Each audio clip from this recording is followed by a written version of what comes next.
So Abraham has a son, and it's his only son, Isaac, his main son, his son of his, between him and his wife. And as he gets older, he's concerned that he not find a wife among the neighboring tribes, that he get a good wife. And it became a real burden for Abraham to find Isaac a good wife. So he got his head servant and said, I want you to go back to where his relatives were. And he said, I want you to find Isaac a wife. We're going to do this with you, so listen to the story. We're going to find you a wife this way. So the servant gets on the camels and gets his entourage, and they head off to the area where the family came from, and comes to that region, and he's sitting on his camel, and he prays a prayer, and he says, "Oh God of Abraham, you love Abraham so much. You know, they've become friends. He's a friend of Abraham. He said, bless me today.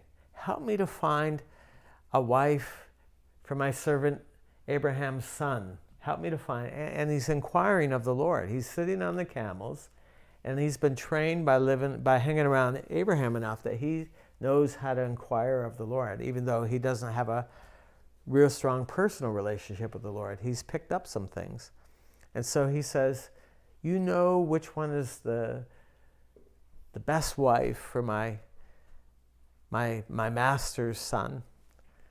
I'm going to ask you this. A whole group of girls come out, and you see this a lot in the Middle East. You see it in India all the time. Early in the morning, the first job that you do, and at the end of the day, one of the last things you do is you go to the well, the village well, and you get water. You get buckets of water on your head. You get wet from going down into the well. It's cold. It's wet work, and there's some spillage on the way, and this always happens, and heavy work. And it's given to the teenage girls to do this. The older women don't do it anymore. They had their turn at it. And it's not boys' work, it's women work. And that's just the way it is.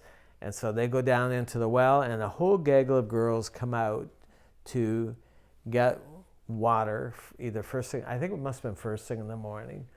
And so he sees these girls come out of the village, Abraham's hometown, and he says, let whoever you've chosen come to me and offer to water my camels. Let that be the one. That's knocking. And he's inquiring of the Lord. The girls go down into the well. It's wet, it's cold. They get the water on their head. They're all giggling. There's strangers watching them, and they head off back to the house. And one teenage girl stopped. And she set down her jar, and she went up to a complete stranger, because there was a law of the heart. It wasn't written yet, but it was this law of hospitality that says that you entertain strangers. And all the other girls ran back to the house because they wanted to get back to their cell phones. But she went up to a stranger and she said, "Sir, may I water your camels?" And you can just imagine the guy being so shocked to hear her say that and offer that, and he nodded consent. And probably for the next hour, camels can drink a lot of water. Probably for the next hour, she's hauling water and setting it in a trough for the strangers, camels, not realizing that she was about to become the richest teenager on earth. Abraham was the richest man on earth, and his son was going to inherit everything. And whoever married the son was going to become incredibly rich and was going to be part of the very lineage of Jesus. The promise that God gave Abraham was that through you, I will bless all the peoples of the earth. And she was about to be part of that promise.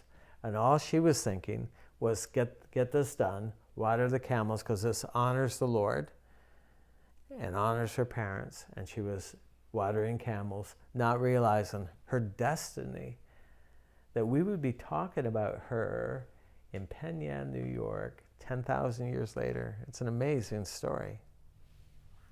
Isn't that interesting? And all she did was say, I'll just water camels, take an hour, do some hauling and schlepping and get wet and water camels.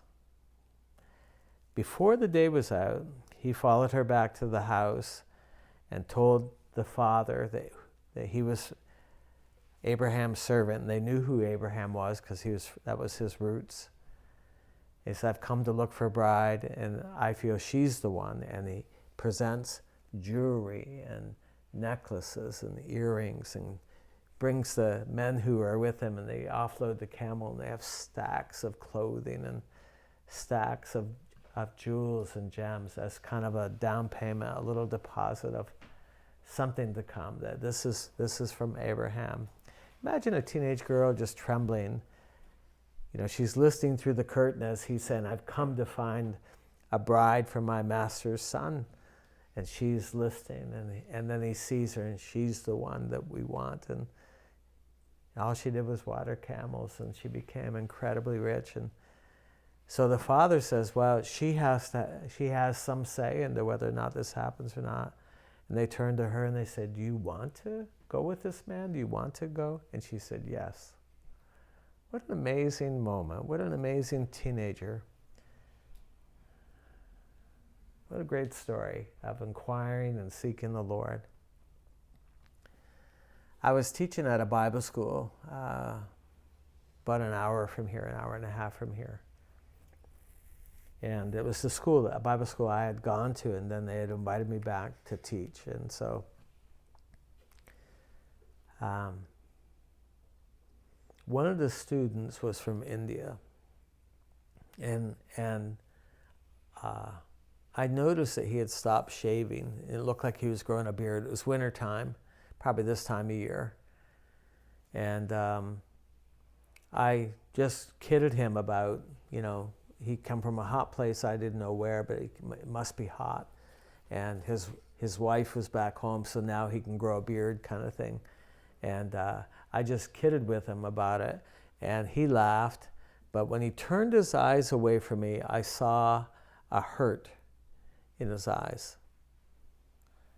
And it struck me odd. He laughed for my sake, but I could tell it wasn't a real laugh, that I could see hurt. And I couldn't shake it. It bothered me.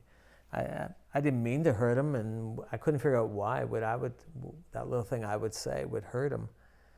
And I couldn't shake it. So later on that afternoon, I went to his room, found his room number at the office, and went to his room, and I knocked at the door, and he was so shocked to see me at the door.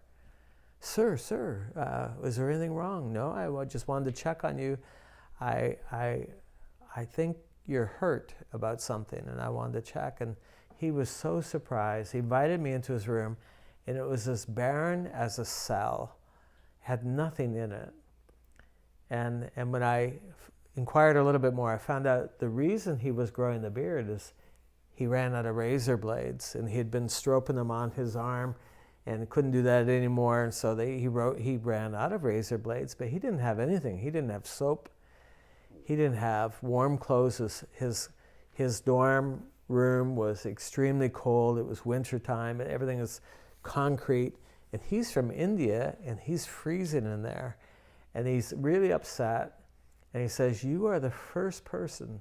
No student has come to my room. No staff has inquired about me. No one has asked anything about me. I am so lonely. He'd been away from his wife for months. He's in his cell every day, most of the day, with nothing. And it broke my heart.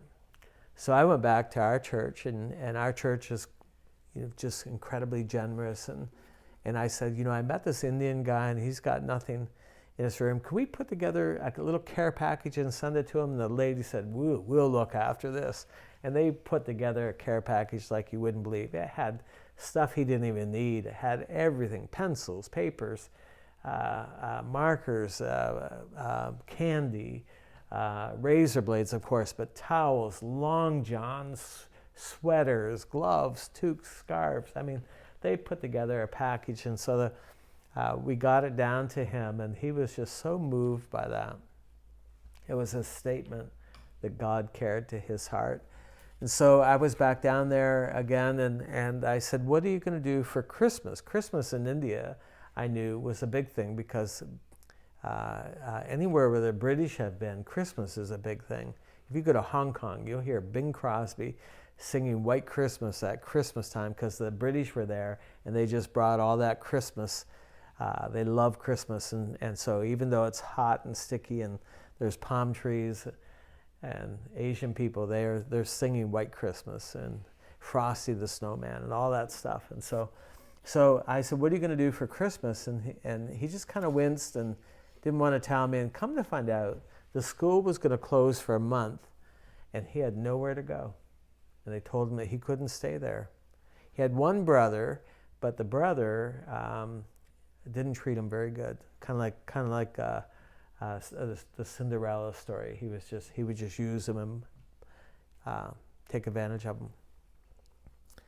So I called my wife, and she is English. She was born in England, and so Christmas is a really big thing for her, and family time and a big celebration in our house. She really did Christmas up big, and for me to say, can I bring a stranger home and stay with us for a month over Christmas?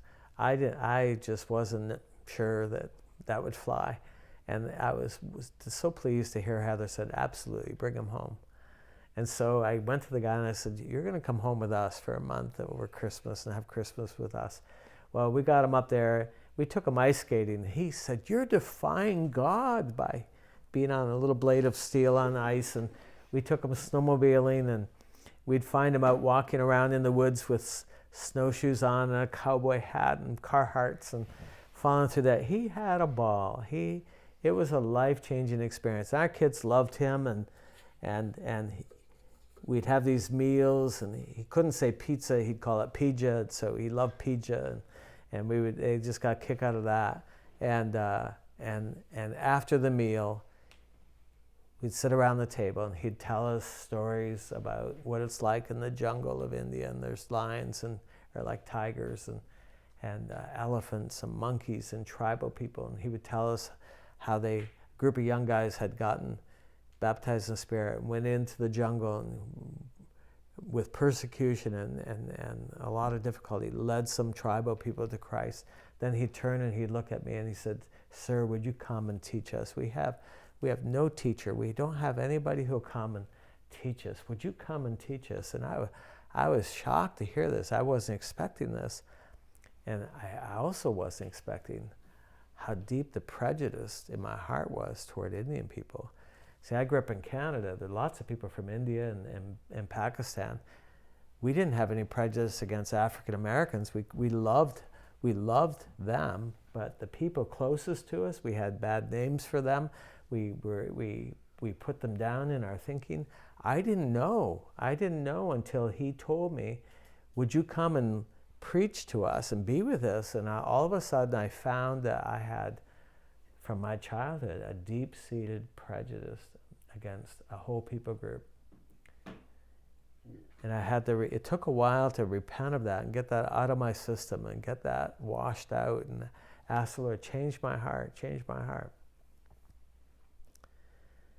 Next thing you know, he's my translator, and he and I are going from jungle village to jungle village on the back of a motorcycle, preaching the gospel and healing the sick and casting out demons. And I didn't realize that part of my destiny, part of my life was going to be that part of India where he was from. And now we have, I don't know, probably 15,000 members in our church in India there. It's a huge work. It's a huge mission work. It's interesting that God opened the door to India to me by giving away razor blades. It was razor blades that opened the door to India. If I had just gone back, didn't go to his room, if I went to his room and saw the need but didn't do anything about it, would I have ended up in India? It makes me shudder to think how close, how simple the avenue. The little avenue that God created was razor blades, giving away razor blades, inviting a man to my home for a month, and I opened up the gospel to so many people, and so many people have been saved and baptized in the Spirit because of our ministry there. And I wonder if that would have happened, or if God would have worked it out another way. But I shudder to think about what a little 10-second decision, how it opened up a great door. You never know. You never know. See, there's something about the will of God. We're all looking to do great big things when most of it and most of life is made up of a bunch of little things.